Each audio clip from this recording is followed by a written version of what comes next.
ಬಾದೆನೆಂದು ತಿಳಿದು ನೀ ಬೆಪ್ಪಾಗಿರಬ್ಯಾಡ.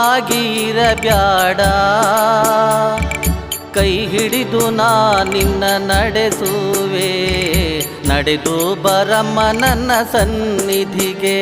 ನಿನ್ನರಕೇನ ಹೊತ್ತುಕೊಂಡು